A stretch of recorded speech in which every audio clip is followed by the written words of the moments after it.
দর্শক, আমন্ত্রণ জানাচ্ছি বিজয় টিভির নিয়মিত আয়োজন চট্টচিত্র অনুষ্ঠানে। আপনাদের সাথে আছি আমি নিশাত লাবণ্য। আমাদের আজকের আলোচ্য বিষয় বহির্বিশ্বে বাংলাদেশের শ্রম বাজারের সমস্যা ও সম্ভাবনা। আজকে আমাদের সেটে উপস্থিত আছেন দুজন অতিথি, চলুন পরিচয় করিয়ে দেই। প্রথমেই রয়েছেন মোহাম্মদ মোর্শেদ আলম, সাধারণ সম্পাদক, বাংলাদেশ প্রেস ক্লাব UAE, এবং রয়েছেন মোয়াক্কের আহমেদ চৌধুরী, CIP, কাতার প্রবাসী ও সফল উদ্যোক্তা। আপনাদের স্বাগতম। আমরা প্রথমে মোহাম্মদ মোর্শেদ আলমের কাছে চলে যাব। আমরা একটু জানতে চাইব, বর্তমানে কতজন বাংলাদেশি কর্মী বিদেশে কাজ করছেন এবং কোন দেশগুলোতে তাদের সংখ্যা বেশি?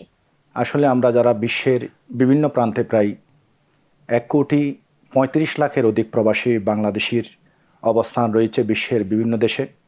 যেই প্রশ্নটি আপনি করেছেন, আসলে আপনি জানেন স্বাধীনতার পর থেকে আজ অবধি প্রায় 2 কোটি প্রবাসী বাংলাদেশি বিভিন্ন দেশে অবস্থান করেছে।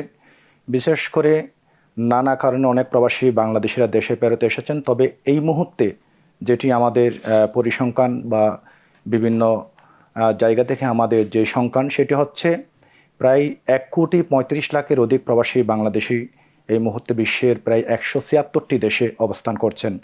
আর সবচেয়ে বেশি যে প্রবাসী বাংলাদেশিরা আমি বিশেষ করে আমাদের দেশের যারা নীতি নির্ধারকরা রয়েছেন, আজকে এই যে আপনি যে বিষয়টি বললেন প্রবাসী বাংলাদেশিদের যে শ্রমবাজার, বাংলাদেশের যে শ্রমবাজার, সেই শ্রমবাজারের সমস্যা সম্ভাবনা, বিশেষ করে এখানে একটি বিষয় উল্লেখ করতে চাই। যে বিষয়টা হচ্ছে, আমরা যদিও বা 176টি দেশে 1,35,00,000 প্রবাসী বাংলাদেশি রয়েছে, তবে এর মধ্যে 10টি দেশে সর্বোচ্চ আমাদের প্রায় বাংলাদেশের যে অবস্থান, প্রায় 10টি দেশের মধ্যে, বাকি অন্যান্য দেশগুলোতে আমাদের খুবই অল্প সংখ্যক প্রবাসী বাংলাদেশির অবস্থান। এখানে মুসলিম বিশ্বের যেই পবিত্র দেশ, পবিত্র সৌদি আরবে সবচেয়ে বেশি, অর্থাৎ সৌদি আরব হচ্ছে বাংলাদেশের প্রথম শ্রমবাজার। প্রায় 26 লাখের অধিক প্রবাসী বাংলাদেশির অবস্থান রয়েছে সৌদি আরবে। এরপর বাংলাদেশের দ্বিতীয় যে শ্রমবাজার সংযুক্ত আরব আমিরাত, প্রায় 1 মিলিয়নের কাছাকাছি বাংলাদেশির অবস্থান রয়েছে সেই দেশে। এবং দক্ষিণ এশিয়ার আরেকটি দেশ যেটি হচ্ছে মালয়েশিয়া, মালয়েশিয়াতে প্রায় 1 মিলিয়নের কাছাকাছি বাংলাদেশির অবস্থান রয়েছে। তবে এই মুহূর্তে আমাদের যে কথাটি সেটি হচ্ছে, আপনারা জানেন বিগত 2017 সালের পর থেকে বাংলাদেশের যে শ্রমবাজার, সেটা ধীরে ধীরে অনেকটা সংকুচিত হয়ে যাচ্ছে নানা কারণে। তবে আমি যেই দেশে অবস্থান করছি, আমি সংযুক্ত আরব আমিরাতে অবস্থান করছি, আমি সেখানকার একজন গণমাধ্যম কর্মী। আপনারা জানেন আমিরাতে প্রায় 1 মিলিয়নের অধিক প্রবাসী বাংলাদেশির অবস্থান রয়েছে। আমিরাতের 7টি প্রদেশ, আমিরাতের রাজধানী হচ্ছে আবুধাবি, বাণিজ্যিক রাজধানী হচ্ছে দুবাই। এখানে একটি তথ্য অবশ্যই দিই, আমাদের দেশের অনেকেই হয়তো মনে করেন দুবাই একটি দেশ, এটি হচ্ছে আমিরাতের বাণিজ্যিক রাজধানী। তো আমাদের যে বিষয়টি বলতে চাই, আমাদের এই যে আবুধাবি, দুবাই, শারজা, অর্থাৎ আমিরাতের 7টি প্রদেশে যে 1 মিলিয়ন প্রবাসী বাংলাদেশিরা আছেন এই মুহূর্তে, তাদের যেই সুখ, দুঃখ, হাসি, কান্না, আনন্দ, বেদনা, তাদের এইগুলো করার জন্য কিন্তু আমাদের যেই লোকবলের প্রয়োজন, অর্থাৎ বাংলাদেশের 2টি মিশন সেখানে রয়েছে। একটি হচ্ছে বাংলাদেশ দূতাবাস আবুধাবি, আরেকটি হচ্ছে বাংলাদেশ কনসুলেট জেনারেল দুবাই। এই 2টি মিশনে, অর্থাৎ আপনি দেখেন 1 মিলিয়ন মানে প্রায় 10 লাখ বাংলাদেশি। এখন 10 লাখ বাংলাদেশের জন্য কতজন জনবল প্রয়োজন হতে পারে সরকারের? এখানে আমাদের যে জনবল রয়েছে 2টি মিশনের মধ্যে, অর্থাৎ দূতাবাস এবং কনসুলেটে, তারা কিন্তু তাদের যে প্রাতিষ্ঠানিক কাজকর্মগুলো, এগুলো করতে করতেই কিন্তু আসলে তাদের বাকি কাজ করার মতো তেমন সুযোগ বা সময় কোনোটাই নেই। এখানে আমাদের যারা প্রবাসী বাংলাদেশিরা আছেন, তারা যখন কোনো একটি সমস্যার সম্মুখীন হন, তারা যখন কোনো একটি অসুবিধার সম্মুখীন হন, এই বিষয়টি আসলে তারা অনেক প্রবাসীরা আছেন যারা একটু অসচেতন, তারা দূতাবাস বা কনসুলেটে যাওয়ার বিষয়টি তারা তেমন বেশি গুরুত্ব দেন না।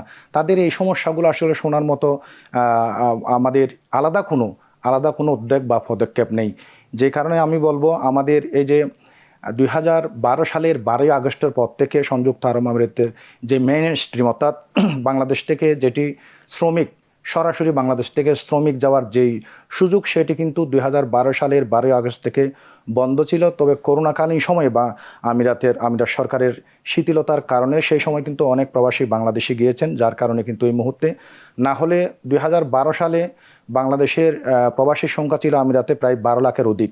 এরপর সেটা কমতে কমতে একদম 7 লাখের মধ্যে এসেছে। এবং করোনাকালীন সময় যারা ভিজিট ভিসা নিয়ে গেছেন, তাদের কারণে এখন এই মুহূর্তে 10 লাখ মতো প্রবাসী বাংলাদেশিরা রয়েছেন। তবে ভিসা কিন্তু বন্ধ নেই, এখানে আবার ভিসা আমি যদি বলি ভিসা উন্মুক্ত আছে, সেটাও কিন্তু সঠিক হচ্ছে না। কেননা অন্যান্য সকল ক্যাটাগরির ভিসা খোলা রয়েছে, তবে মেইন স্ট্রিম যেটা আমাদের যারা মূল শ্রমিক তাদের কিন্তু যেভাবে আগে যেভাবে তারা যেতে পারতেন সেটি কিন্তু এখনও সেভাবে উন্মুক্ত হয়নি। তবে আমরা শুনতে পাচ্ছি বিগত সপ্তাহে এবং এই সপ্তাহে আমরা যেটা শুনতে পাচ্ছি, আমাদের রাষ্ট্রদূত তারেক আহমেদ তিনি বলছেন যে হয়তো খুব শীঘ্রই বাংলাদেশের একদম সব ধরনের ভিসা একদম ক্লিয়ারলি যেটা আগে উন্মুক্ত ছিল সেরকমই উন্মুক্ত হবে। তবে এখানে আমি যে বিষয়টি বলতে চাই সেই বিষয়টি হচ্ছে, আমিরাত হচ্ছে একটি আইনের দেশ, এটি শতভাগ একটি আইনের দেশ। এই দেশে আমরা যারা 1 মিলিয়ন প্রবাসী বাংলাদেশি রয়েছি, আমাদের যারা নীতি নির্ধারকরা রয়েছেন, সবাইকে একটি বিষয় মানতে হবে, সেই দেশের যেই আইন কানুন নিয়ম কানুন রয়েছে সেগুলো অবশ্যই আমাদেরকে মানতে হবে। আমরা বিগত 2012 সালের 12ই আগস্ট বাংলাদেশে যে ভিসা বন্ধ হওয়ার কারণ, যদিও বা অনেকেই বলছেন সেই সময়কার যেই গভর্নমেন্ট ছিল তারা হয়তো এক্সপোর্ট নির্বাচনকে নিয়ে হয়তো আমাদের সেই সময়কার যেই গভর্নমেন্ট বা সরকার ছিল তারা রাশিয়াকে ভোট দেওয়ার কারণে হয়তো সেই সময় আরব আমিরাত তারাও কিন্তু এক্সপোতে তারা কম্পিটিশন করেছিলেন। এখানে নির্বাচনে একটা বিষয় নিয়ে হয়তো বাংলাদেশের সাথে ভিসা সংক্রান্ত এই জটিলতার সৃষ্টি হয়েছে, যদিও এটা মানুষের মুখের কথা। তবে যেই কারণেই হোক, আমরা এখানে কিন্তু বাংলাদেশের যেই একটি ইমেজ সেটা কিন্তু অনেকটা সংকটাপন্ন বা অনেকটা সংকটের মধ্যে রয়েছে। তাই আমি মনে করি আমিরাতে আমরা যারা অবস্থান করি, আমাদের দেশের যারা নীতি নির্ধারকরা রয়েছেন, এখান থেকে যারা যাচ্ছেন যারা অবস্থান করছেন সবাইকে কিন্তু আমিরাতের আইন কানুন অবশ্যই মেনে চলতে হবে। ধন্যবাদ আপনাকে। দর্শক, অনুষ্ঠানের এই পর্যায়ে আমরা নিয়ে নিচ্ছি ছোট্ট একটি বিরতি, সাথেই থাকুন।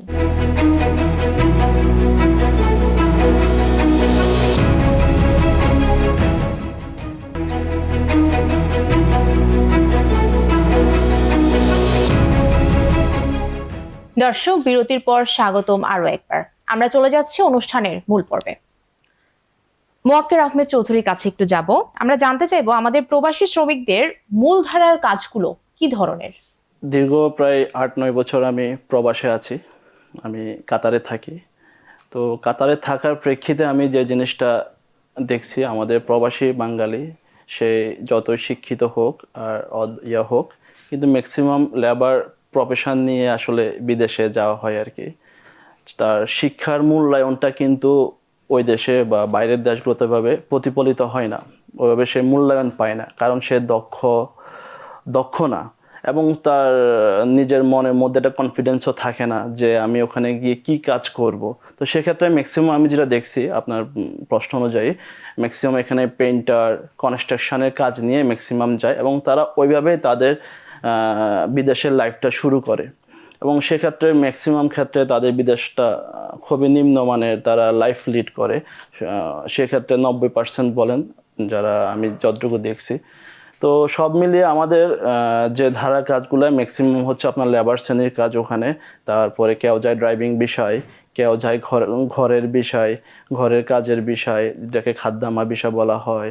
তারপরে আপনার যাচ্ছে আপনার ইলেকট্রিশিয়ান বিষয়, হেল্পারের বিষয় বেশিরভাগ যাচ্ছে। কিন্তু আমি যেটা ব্যক্তিগত মনে করি সেটা হচ্ছে কি, আমাদের দেশের ম্যাক্সিমাম কিন্তু আমরা আলহামদুলিল্লাহ অনেকে শিক্ষিত হচ্ছে বর্তমানে, নানা রকম ডিগ্রি নিচ্ছে বিভিন্ন বিষয়ে। তো আমার একটাই সাজেশন থাকবে, ডিগ্রির পাশাপাশি তারা যদি হাতের কাজের দক্ষতা অর্জন করতে পারে, হাতের বিভিন্ন কাজ শিখে যাইতে পারে, এক্সপিরিয়েন্স নিয়ে যেতে পারে, তাহলে তারা দেশের বাহিরেও বিভিন্ন সেক্টরে তারা সফলতা অর্জন করতে পারবে। তাহলে আর আমি বলতে পারবো না, আজকে যখন এখানে আসি বলতেছি আমি এখানে তারা ম্যাক্সিমাম নিম্ন শ্রেণীর কাজ করতেছে বিদেশে, সে কাজে আজ থেকে 2 বছর পর হয়তো আমি সেটা বলতে পারবো না, কারণ তখন আমি দেখবো কি যে না, আমার দেশের বাঙালিরও বাইরের অন্যান্য দেশের মতো পাশাপাশি ইন্ডিয়ান আছে, পাকিস্তানি আছে, কিংবা ইউরোপিয়ান যারা আছেন তাদের মতো তারা ভালো ভালো পজিশনে কম্পিটিশন করতেছে, যদি তারা তাদের দক্ষতাটা অর্জন করতে পারে।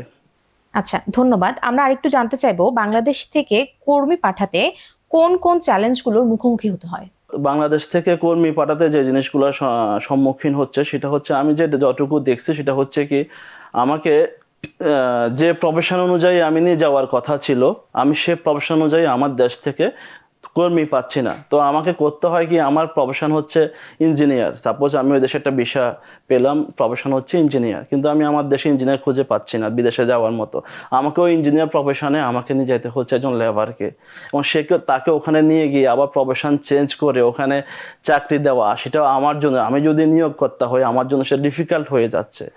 তো বিশেষ করে আমরা যে জিনিসটা হচ্ছে কি, আমাদের উচিত যে আমাদের যে কাজ অনুযায়ী, আমরা যে প্রফেশন অনুযায়ী আমরা মানে নেওয়ার কথা, সেই অনুযায়ী আমাদেরকে দক্ষ জনশক্তি গড়ে তুলতে হবে। তাহলে আমরা এই সকল সমস্যাগুলোর সম্মুখীন নাও হতে পারি ইন ফিউচারে ইনশাল্লাহ। আচ্ছা, ধন্যবাদ। আমরা মোহাম্মদ মোর্শেদ আলমের কাছে একবার যাব। আমরা জানতে চাইবো বিদেশগামী কর্মীরা সবচেয়ে বেশি কোন ধরনের প্রতারণার শিকার হন? আসলে যারা বিদেশ যাচ্ছেন, এখানে সবচেয়ে বড় যে বিষয়টি সেটি হচ্ছে তারা বেশিরভাগই কিন্তু প্রলোভনে পড়ে যায়। আমরা যেটি দেখেছি আমাদের আমিরাতে এই মুহূর্তে নারী শ্রমিকের ভিসা উন্মুক্ত আছে। বিশেষ করে আমরা আমিরাতে যেটি দেখছি, বিভিন্ন ইভেন্টের কথা বলে, বিভিন্ন নাচ গান, বিভিন্ন নানা অনুষ্ঠানের কথা বলে তাদেরকে সেখানে 2 মাস 3 মাসের জন্য অনেকেই নানা প্রলোভন দেখিয়ে বা 1 মাস সেখানে থাকবে, তাকে 3 লাখ বা 2 লাখ টাকা দিবে। সে চিন্তা করলো কি, আমি যদি 1 মাসের একটি ইভেন্টে যাই তাহলে আমাকে 2 লাখ টাকা দেবে, 3 লাখ টাকা দিবে। হ্যাঁ, কিন্তু এভাবে প্রলোভন দেখিয়ে আমাদের অনেক মহিলাদের নিয়ে যাওয়া হয়। আর অনেক আমাদের যারা শ্রমিক ভিসায় যারা যাচ্ছেন তাদেরকে আসলে এই যে ভাই যিনি বললেন, এখানে অনেক আমরা যেটা দেখেছি, আমাদের ওইখানে কাজের কোনো কোনো মানে কাজের এখানে নির্দিষ্ট কোনো কাজ নেই, কিন্তু বলা হচ্ছে তাকে হয়তো গ্রাফিক্স ডিজাইনের কাজ দেওয়া হবে। আর গ্রাফিক্স ডিজাইন একটি ভালো অফিসে তাকে কাজ দেওয়া হবে। যেহেতু গ্রাফিক্স ডিজাইনের কাজ দেবে, ভালো অফিসে কাজ দেবে, তখন তার কি হবে, তার 5 লাখ টাকা লাগবে। হ্যাঁ, 5 লাখ টাকা এদিক থেকে জায়গা জমি, তার স্বর্ণ অলংকার যাই কিছু আছে সব কিছু বিক্রি করে সেই ওই দেশে গেল। তখন দেখা যাচ্ছে কি, ওই দেশে আসলে যেই ভিসার কথা বা যেই কাজের কথা, যেই বেতনের কথা বলে তাকে নিয়ে যাওয়া হয়েছে, কিন্তু সেটা আসলে কিছুই নাই। এখানে প্রত্যাশা অনুযায়ী তার কাজটি না পাওয়ার কারণে, যেহেতু সেই এই দেশ থেকে যাওয়ার সময় সেই লোন নিয়ে গেছে, ঋণ নিয়ে গেছে এবং বিভিন্ন স্বর্ণ অলংকার তিনি বন্ধক দিয়ে বিদেশ গেছেন। হ্যাঁ, তখন ওই দেশ থেকেও আসতে পারতেছেন না, আবার ওই দেশেও থাকতে পারতেছেন না। এখন ওই সমস্যায়, ওই অবস্থায় তারা কি করেন, নানা রকম অবৈধ পন্থা অবলম্বন করে এবং অন্যায়ভাবে তারা ওই সমস্ত দেশগুলোতে তারা নানা রকম অন্যায় কাজে তারা লিপ্ত হয়। আমাদের একজন শ্রমিক এখান থেকে সে যাবে, ঠিক আছে, এখান থেকে সে যখন যাবে, আমি মনে করি অবশ্যই সে যেই দেশে যাবে, যদি এক্সাম্পল আপনি ধরেন সেই আরব আমিরাতে গিয়েছেন, আরব আমিরাতে সেই ঢোকার সাথে সাথে তাকে অবশ্যই আরব আমিরাতে, সে যদি দুবাইতে যায় বাংলাদেশ কনসুলেট দুবাইতে, অথবা আবুধাবিতে যায় বাংলাদেশ দূতাবাস আবুধাবিতে, তাকে অবশ্যই দূতাবাসে যেতে হবে। আমি এই দেশে এসেছি, আমার স্পন্সর হচ্ছেন অমুক, আমি অমুক কোম্পানিতে এসেছি, আমার এই কাজ, আমাকে এই লোকটা আমাকে এনেছে। তাহলে সব কিছু যদি ও এন্ট্রি করে তাহলে কি হবে, এই যে যেই লোকটার কাছে উনি গেছেন, এটা সরকারি, আমাদের সরকারের একটা হিসাব থাকবে। অনেক সময় দেখা যায় আমাদের লোকজন কিন্তু নানাভাবে দালাল চক্রের হাত ধরে বা আত্মীয় স্বজন নানাভাবে কিন্তু ওই দেশগুলোতে যান। আমাদের সরকারের কাছে সঠিক হিসাবটা কিন্তু কতজন প্রবাসী আছে সেটা কিন্তু সঠিক হিসাবটা নাই। তো আমি মনে করি আমার যারা সরকারি নীতি নির্ধারকরা রয়েছেন, আমি তাদের কাছে অবশ্যই অনুরোধ করব, এখান থেকে যারা বিদেশে যাবেন তাদের ক্ষেত্রে, যেমন যদি এখান থেকে চট্টগ্রাম থেকে যায়, যারা চট্টগ্রামের নীতি নির্ধারকরা রয়েছে তাদের যেমন জানতে হবে, পাশাপাশি সেই আমিরাতে যদি যাই, আমিরাতে যেই বাংলাদেশের যে প্রশাসন রয়েছে, দূতাবাস কনসুলেট, তাদেরকেও কিন্তু এই বিষয়টি জানতে হবে। তাহলে এখানে যারা প্রতারক চক্র রয়েছেন তারা যখন দেখবেন এটি সরকারিভাবে আসা যাওয়া হচ্ছে, তখন তারা এই যে প্রতারক চক্র সেটি কমে আসবে। পাশাপাশি এই যে বাংলাদেশের যে ইমেজ সংকট সেটিও কিন্তু কমে আসবে। এখানে এতগুলো টাকা খরচ করে যখন একটা লোক বিদেশে যান, যেমন একটা সেই নারী কর্মী হোক কিংবা পুরুষ কর্মী হোক, সে যে কোনো পরিস্থিতিতে যে কোনো পর্যায়ে সে চেষ্টা করে সেই দেশে টিকে থাকার জন্য। এখন টিকে থাকতে হলে সে যখন সরকারি কোনো সহযোগিতা পান না, তখন অবশ্যই সেই অনৈতিক বা অবৈধ পন্থা অবলম্বন করবে। আমরা মোয়াক্কের আহমেদ চৌধুরীর কাছে জানতে চাইবো, বিভিন্ন দেশে ভিসা ও শ্রম নীতি পরিবর্তন হলে বাংলাদেশের উপর কি প্রভাব পড়ে? এক এক দেশের ভিসা এবং শ্রম নীতি এক এক রকম। আর আমি যতটুকু জানি, আপনি যে দেশে যান না কেন সে দেশের শ্রম নীতি আপনাকে ফলো করতে হয়, সেটা আর বিশেষ করে আমাদের দেশে না, আমি যেহেতু কাতারে থাকি, কাতারের যে শ্রম নীতি সেখানে আপনি কাতারে যারা আছেন তারা কিন্তু সেই শ্রমনীতি ফলো করতে বাধ্য থাকেন। তো এসব ক্ষেত্রে আসলে শ্রমনীতি পরিবর্তন হলে যে আমাদের দেশের শ্রমিকদের উপরে খুব বেশি প্রভাব পড়বে এমন কিছু না। কারণ আমরা তো যে দেশে যাব সে দেশে তো শ্রমনীতি অবশ্যই ফলো করে আমাকে সে দেশে যাইতে হবে, সে দেশে কাজ করতে হবে। সেক্ষেত্রে আমাদের শ্রমিকদের উপর তেমন একটা প্রভাব পড়বে বলে আমি মনে করি না আর কি। আচ্ছা, ধন্যবাদ। দর্শক, অনুষ্ঠানের এই পর্যায়ে আমরা আবারও নিয়ে নিচ্ছি ছোট্ট একটি বিরতি, সাথেই থাকুন।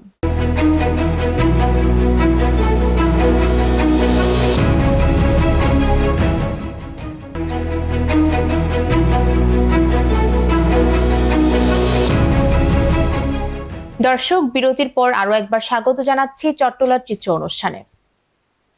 আমরা মোয়াক্কের আহমেদ চৌধুরীর কাছে জানতে চাইব, দালাল চক্র ও অবৈধ রিক্রুটিং কিভাবে শ্রম বাজারকে ক্ষতিগ্রস্ত করছে। আমি প্রথমে কিছু প্রবাসী বিষয়ে কিছু কথা বলি, রেমিটেন্স বিষয়ে। যেহেতু বাংলাদেশ একটি রেমিটেন্স নির্ভর দেশ, বাংলাদেশের অর্থনীতির যে চালিকা শক্তি, মূল চালিকা শক্তিটা আপনার রেমিটেন্সের উপর ডিপেন্ড করে। আর আমি সন্দ্বীপেরই সন্তান। আমাদের পুরো বাংলাদেশের রেমিটেন্সের টোটাল 13 ভাগ সন্দ্বীপ থেকে আসে। তো সেক্ষেত্রে আমি একজন, আমাদের সন্দ্বীপে প্রতিটা ঘরে একজন একজন করে প্রবাসী আছেন মিনিমাম। তাছাড়া আরো অনেক প্রবাসী প্রতিটা ঘরে আছেন। তো সেক্ষেত্রে আমি যেটা বলতে চাচ্ছি, যেটা আমরা দেখে আসছি, যে আপনার ম্যাক্সিমাম আমরা বিশেষ করে আমাদের বাঙালি আমরা যারা আছি খুবই সহজ সরল মানুষ, গ্রামের মানুষগুলো খুবই সহজ সরল হয়। তো সহজ সরল মানুষগুলি খুব সহজে প্রতারণার ফাঁদে পড়েন, দালাল চক্রের ফাঁদে পড়েন। তো দালাল চক্র ফাঁদে পড়ার মূল কারণ হচ্ছে কি, আমাদের দূতাবাসগুলো আসলে ওইভাবে তারা সেটাকে আপনার ফলো আপ করে না, যে দালাল চক্রগুলা দ্বারা প্রতারিত হয়ে একজন সাধারণ মানুষ, গ্রামের সাধারণ মানুষ কিভাবে প্রতারিত হয়ে বিদেশে যাচ্ছে। তাকে একটা কথা বলে, একটা কাজের গ্যারান্টি নিয়ে তাকে এ দেশের বর্ডার ক্রস করে যখন একটা দেশে নিয়ে যাওয়া হয়, তার কথার সাথে দালাল চক্রের কথার সাথে কোনো মিল থাকে না। তো সেক্ষেত্রে সে হয় কি, একটা শিক্ষিত ছেলে, সেও বিদেশে গিয়ে বাধ্য হয়ে, একটা ছেলে যখন 5 লক্ষ টাকা 6 লক্ষ টাকা খরচ করে বিদেশে যাচ্ছে, অনেক সময় হয় কি তার সর্বস্ব বিক্রি করে সে বিদেশে যাচ্ছে, হয়তোবা এমনও হচ্ছে কি সে ঋণ নিয়ে বিদেশে যাচ্ছে। তো যাওয়ার ক্ষেত্রে হয় কি, যখন সে লোন নিয়ে বিদেশে যাচ্ছে, যখন সে একটা দেশে চলে যাবে, তখন তার ওখান থেকে ব্যাক করে আসার সুযোগ থাকে না। তখন তাকে ওই দালাল চক্র যে কাজ দিয়ে দেয়, কিংবা দালাল চক্র যাওয়ার পরে অনেক সময় হয় কি, সে সাপোজ সে একটা দেশে চলে গেল, যাওয়ার পরে সে আর ওই দেশে কিছুই চিনে না, ওই দালাল চক্র তার খোঁজ খবর নিচ্ছে না। তখন তাকে নানা রকম সমস্যার সম্মুখীন হতে হয়, দেশে থাকা খাওয়া, নতুন দেশ, নতুন পরিবেশ, সবকিছু মিলে নানা রকম সমস্যায় পড়তে হয় একটা সাধারণ মানুষকে। তখন সে বাধ্য হয়ে নানা রকম অপকর্মে সে লিপ্ত হয়। তারপর নানা রকম সে অনেক সময় নিম্নমানের জীবন যাপন করা শুরু করে। তো এই ক্ষেত্রে দালাল চক্র, যদি আমাদের এই বিষয়ে সর্বপ্রথম আমাদের বাংলাদেশ সরকার এবং বিদেশের যে বিভিন্ন দূতাবাস রয়েছেন তাদের সাথে সমন্বয় করে কিভাবে এই দালাল চক্রগুলোকে এগুলোকে রোধ করা যায়, কিভাবে এদেরকে প্রতিহত করা যায়, সে যদি ব্যবস্থা নেওয়া যায়, তাহলে অবশ্যই আপনার রেমিটেন্সের প্রবাহটা আরো বাড়বে এবং বাংলাদেশ আরো তার রিজার্ভ ইনশাআল্লাহ রেমিটেন্সের মাধ্যমে আরো বেশি সুসংহত করতে পারবে, এটা আমার বিশ্বাস। তাই আমার যেটা আপনার প্রশ্ন অনুযায়ী, যে দালাল চক্র অবশ্যই প্রবাসীদের ক্ষেত্রে প্রচুর পরিমাণ আপনার নেগেটিভ প্রভাব তৈরি করে। তাই আমাদের বাংলাদেশ সরকার এবং দূতাবাস দুইটা সমন্বয় করে এটাকে প্রতিহত করা উচিত। আমরা মোহাম্মদ মোর্শেদ আলমের কাছে জানতে চাইব, বিমানবন্দরে কি কি সমস্যার সম্মুখীন হতে হয়। আমরা যারা বিশ্বের বিভিন্ন প্রান্তে যারা প্রবাসী বাংলাদেশিরা রয়েছি, আমাদের আসলে মাথার ঘাম পায়ে ফেলে আমরা আমাদের কষ্টার্জিত রেমিটেন্সের টাকা পাঠিয়ে আমাদের পরিবার, আমাদের দেশের জন্য আমরা আমাদের জীবনের যে মূল্যবান সময় সেটি আমরা কিন্তু দিয়ে যাচ্ছি। এরপরও কিন্তু আমরা যখন আমাদের বিমানবন্দরে আসি, আমাদের দেশের বিভিন্ন প্রশাসনিক ক্ষেত্রে কিন্তু প্রায় সময় আমাদেরকে নানা রকম হয়রানির শিকার হতে হয়। এখানে বিমানবন্দরে ইদানিং যে সমস্যাটি হচ্ছে, সবচেয়ে বেশি বড় সমস্যা যেটা হচ্ছে, আমাদের প্রবাসীরা বিভিন্ন দেশ থেকে তারা যখন আসছেন, তারা হয়তো 2টা মোবাইল একসাথে নিয়ে আসছেন, অনেকে হয়তো 3টা মোবাইল নিয়ে আসতেছেন, অনেকে 2-3টা মোবাইল। এখন আমাদের দেশে অনেক একদম বেকার সাধারণ মানুষের হাতেও 2টা মোবাইল স্বাভাবিক থাকে। এখন আমাদের প্রবাসীরা যখন 2টা বা 3টা মোবাইল নিয়ে আসে, এখন আসার পর আমাদের কাস্টমসের সেখানে যারা কর্মরত রয়েছেন তারা এমনভাবে আচরণ করেন। দেখেন, এক্সাম্পল, আমি যখন সংযুক্ত আরব আমিরাত থেকে, আমার ব্যক্তিগতভাবে আমি বলি, আমি একজন গণমাধ্যম কর্মী, আমি বাংলাদেশ প্রেস ক্লাবের সাধারণ সম্পাদক। আমরা আমাদের যারা প্রবাসী বাংলাদেশিরা রয়েছেন তাদের সুখ দুঃখ, হাসি কান্না, আনন্দ বেদনা বিভিন্ন বিষয় নিয়ে আমরা কথা বলি, তাদের দাবি নিয়ে কথা বলি। গত 10 সেপ্টেম্বর আগস্টের পর আমি যখন বাংলাদেশে আসি, আমি আসার পর আমরা যখন দেখেন প্রত্যেকটা প্রবাসী যে কোনো দেশ থেকে আসুক, সেই দেশ থেকে কিন্তু অনেক পরীক্ষা নিরীক্ষা করে তাদের সব কিছু ব্যাগেজ ট্যাগেজ যা কিছু আছে সব কিছু এখানে পরীক্ষা নিরীক্ষা হওয়ার পর আমাদের বিমানবন্দরে আসে। এখন আমাদের কাস্টমসের কিছু কিছু কাস্টমস অফিসারদের এমন আচরণ মনে হচ্ছে যেন আমরা প্রবাসীরা কোথাও কোনো এক জায়গা থেকে চুরি কিংবা ডাকাতি করে তারা বিমানবন্দরে এসেছেন। এই যে এমন কথা বলেন যে হ্যাঁ না, ওনার ব্যাগেজ সবগুলো কেটে ফেলো। এখন এবার মুখে কেন বলবে যে ব্যাগেজ কেটে ফেলেন, এটা এমন করেন? আপনি যখন আপনার ব্যাগেজটা আপনি যখন স্ক্যানারের মধ্যে দিবেন, তখন স্ক্যানারের মধ্যে এখানে অবশ্যই জিনিসটা দেখা যাবে। এখানে যদি কোনো অবৈধ জিনিস থাকে, এখানে যদি কোনো সন্দেহজনক জিনিস থাকে, তাহলে সেটা আপনি চেক করেন। প্রবাসী কল্যাণ মন্ত্রণালয় যে প্রবাসী ডেস্ক, যদিও বা এটি কিন্তু নামে মাত্র বিমানবন্দর আছে, যখন কোনো একটি সমস্যার সম্মুখীন হয় প্রবাসীরা, এই ডেস্ক থেকে আসলে কাউকে পাওয়া যায় না। এখানে আমাদের অনেককে বলতে শোনা যায় যে ভাই ডিজিআইফের লোক আছে, এখানে সিআইডির লোক আছে, বেশি কথা বলিয়েন না। যারা আনসার বিডিপির যারা লোক আছে তারা অনেক প্রবাসীকে বলতে শুনি, তারা বলে যে ভাই বাড়িতে যাবেন না, নিয়ে যাব। এই যে বাড়িতে যাব নাকি নিয়ে যাব, এটা কি সম্মান? এটা কি সম্মানের কথা? আর তখন আমাদের যে প্রবাসী কল্যাণ ডেস্ক তারা আসলে কোথায় থাকে? আমি মনে করি বিশেষ করে মধ্যপ্রাচ্যের প্রবাসীরা সবচেয়ে বেশি হয়রানির শিকার হয়, অথচ মধ্যপ্রাচ্য থেকে সবচেয়ে বেশি রেমিটেন্স আসে। আরেকটা বিষয় বলি, যেটা হচ্ছে আমি শেষ করছি, আরেকটা বিষয় হচ্ছে আমরা যারা প্রবাসী বাংলাদেশিরা রয়েছি, আমাদের যে পার্শ্ববর্তী দেশ ভারত বলেন বা ফিলিপাইন্স, অন্যান্য যেই দেশ, তাদের যে প্রবাসীরা তাদেরকে কিন্তু একটি দেশ হিসাবে আমরা দেখি। আমি মনে করি আমাদের রাজনৈতিক পরিচয়টা আমরা বাদ, প্রয়োজনে যদি সরকারের সম্ভব হয় বিদেশে কোনো রাজনৈতিক প্রয়োজন নাই, আমরা সবাই ঐক্যবদ্ধ হয়ে একটি দেশ হিসেবে আমরা সেই দেশগুলোতে থাকবো এবং সেই দেশের আইন কানুন মেনে চলবো। পাশাপাশি আমাদের যে রাষ্ট্রদূত, যে কনসাল জেনারেল যাদের নিয়োগ দেওয়া হয় প্রবাসীদের সেবার জন্য, তারাও কিন্তু তাদেরকেও কিন্তু যোগ্য লোক অবশ্যই দেওয়া দরকার। এখানে দেখা যায় অনেক সময় আমাদের রাজনৈতিক ক্ষেত্রে হয়তো একজন ব্যক্তি সেই দেশে এমপি, মন্ত্রী বা কোনো একটি পদে তাকে দেওয়া হয়নি, তাদের দলের পক্ষ থেকে তাকে সন্তুষ্ট করার জন্য একটি রাষ্ট্রদূতের পদ দেওয়া হয়। আমি মনে করি এই ধরনের লোক, অনভিজ্ঞ কোনো লোককে আমাদের এই গুরুত্বপূর্ণ এই মিশনগুলোতে যাতে দেওয়া না হয় এবং কোনো লোক যেন লবিং করে দেওয়া না হয়।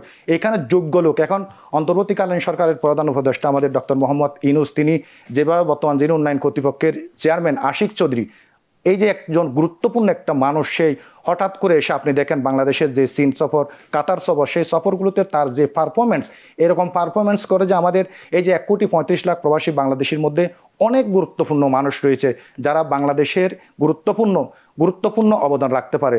আমি আশা করছি যে প্রশ্নটি করছেন আমি শেষ করছি, বিশেষ করে আমরা যারা প্রবাসী বাংলাদেশিরা রয়েছে শেষ মুহূর্তে বলতে চাই, অবশ্যই আমরা যেই দেশে রয়েছে আমরা অবশ্যই সেই দেশের আইন কানুন মেনে চলব। ধন্যবাদ মোহাম্মদ মোরশেদ আলম। দর্শক, আজ এই পর্যন্তই। আমাদের চট্টলের চিত্র অনুষ্ঠানটি সম্প্রচারিত হয় প্রতি বুধবার বিকাল 4টায়। সে পর্যন্ত ভালো থাকুন, সুস্থ থাকুন। আল্লাহ হাফেজ।